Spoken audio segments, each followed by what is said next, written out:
वन्दे पुरुषोत्तमम्। आज के वाणी है, भावमुखी रहने की कोशिश करो, पतित नहीं होगे वरंग अग्रसर होते रहो। श्री श्री पितृदेव मुरली को इस वाणी की आलोचना करने के निर्देश देते। मुरलीदा वाणी को पुनराय पाठ करते हैं, फिर आलोचना शुरू करते हैं। भावमुखी का मतलब इष्टमुखी, मतलब ईश्वरमुखी। श्री श्री पितृदेव बोलते हैं, भावमुखी का मतलब ईश्वरमुखी या इष्टमुखी कैसे हुआ, समझा के बोलो। आलोचना का मतलब होता है युक्ति देके समझना और समझाना। फिर मुरलीदा बोलते हैं, भाव आया है भू धातु से, और भू का मतलब होता है होना। मेरे मन में भाव है, उनके काम करूँगा, उनके सेवा करूँगा। शिष्य पितृदेव बोलते हैं, तो फिर उनके सेवा करने की भाव लेके रहूँगा। क्या होना चाहता हूँ? सेवक होना चाहता हूँ। और किस प्रकार का सेवक?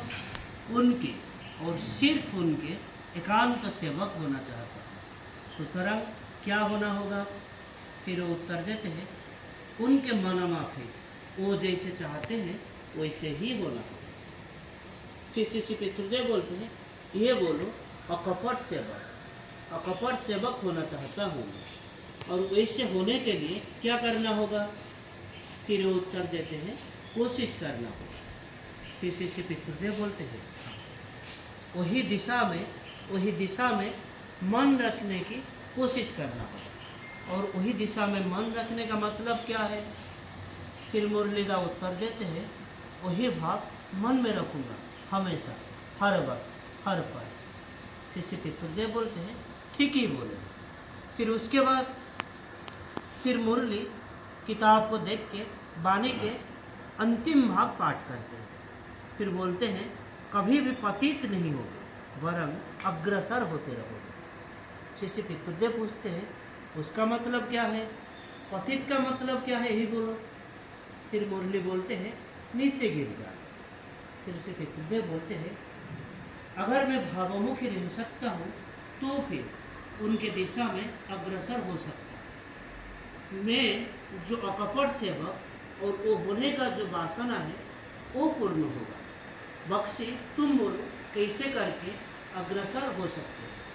धीरे धीरे बोलते हैं, अगर मेरे मन में एकांत सेवक होने की भाव रहता है तो फिर वो जो करने से वैसे होना संभव है वही करूँगा। शिष्य पितृदेव पूछते हैं, इसका मतलब क्या है? कि धृति देवी बोलते हैं, वो जो बोले हैं वही ठीक ठीक पालन करूँगा, उनके आदेश मान के चलूँगा, और वो जो कहते हैं उसको अगर ठीक भाव से कर सकता हूँ तो फिर मैंने सेवक हो पाऊँगा। शिष्य पितृदेव बोलते हैं, मैं तो उनके अकपट सेवक होना चाहता हूँ, लेकिन इतने तरह मैं समझूंगा कैसे? ठीक ठीक पालन हो रहा है, उनके आदेश मैं ठीक ठीक कर पा रहा हूँ, ये कैसे समझूंगा? मूल बात है कि उनके प्रति अच्युत भाव से लगे रहना होगा।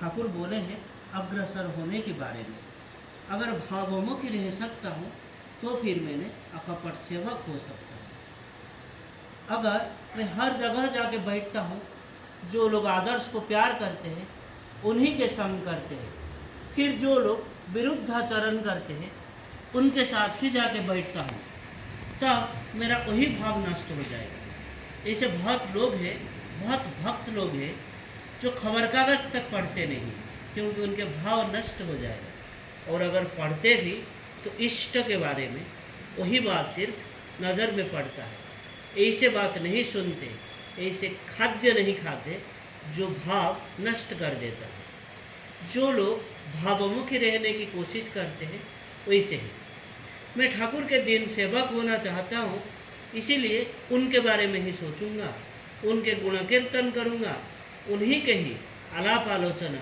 ध्यान धारणा, उनके बारे में लिखा, उनके महिमा संपर्कित किताब वो सारे पढ़ना, ये सब में भावमुखी होने का पोषण जुगाड़ देता है। भावमुखी रह के ऐसे एक अवस्था आता है, और जब हम समझ सकते हैं कि कब क्या करना होगा, क्यों ऐसे हुआ, और कोई विपदा की आशंका है तो भी हम समझ पाते हैं, उसकी टेर पाते हैं कि यहाँ रहना ठीक होगा या नहीं। ये होता है अग्रगति का एक स्टेज या स्तर। तब करणीय संबंध में ऐसे एक डिवाइन डिक्शन या ऐसे निर्देश भी प्राप्त होता है। सिर्फ ठाकुर के बानी श्रवण, उनके ग्रंथ पाठ, उनके ही जाजन करना, उन्हीं को जो लोग प्यार करते हैं उन्हीं के संग करना और दूसरे किसी दिशा में कान ना देने को ही मौलिकता कह सकते हैं।